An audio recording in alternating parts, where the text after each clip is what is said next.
கிருஷ்ணகிரி பாலியல் வழக்கில் கைது செய்யப்பட்ட சிவராமன் உயிரிழப்பு. கிருஷ்ணகிரியில் போலி என்சிசி கேம்ப் நடத்தி பள்ளி மாணவிகளுக்கு பாலியல் தொல்லை கொடுத்த வழக்கில் கைது செய்த சிவராமன் எலிபேஸ்ட் சாப்பிட்டு தற்கொலைக்கு முயன்ற நிலையில் மேல் சிகிச்சைக்காக சேலம் அரசு மருத்துவமனைக்கு அனுமதிக்கப்பட்டிருந்தார்.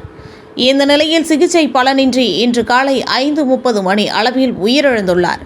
சிவராமன் பாலியல் தொல்லை வழக்கில் தான் கைது செய்வோம் என அறிந்து 16 மற்றும் 18ஆம் தேதி கைது செய்வதற்கு முன்பே எலிபேஸ்ட் சாப்பிட்டு தற்கொலைக்கு வேண்டியுள்ளார். இந்நிலையில் கைது செய்த சிவராமனை தப்பிக்க முயன்ற பொழுது காலில் எலும்பு முறிவு ஏற்பட்டு சிகிச்சை அளிக்கப்பட்டிருந்தனர். அந்த நிலையில் அவர் எலிபேஸ்ட் சாப்பிட்டதாக தெரிவித்ததை தொடர்ந்து அவருக்கு மேல் சிகிச்சைக்காக சேலம் அரசு மருத்துவமனைக்கு நேற்று முன்தினம் அனுமதிக்கப்பட்டார். இந்த நிலையில் சிகிச்சை பலனின்றி உயிரிழந்துள்ளார்.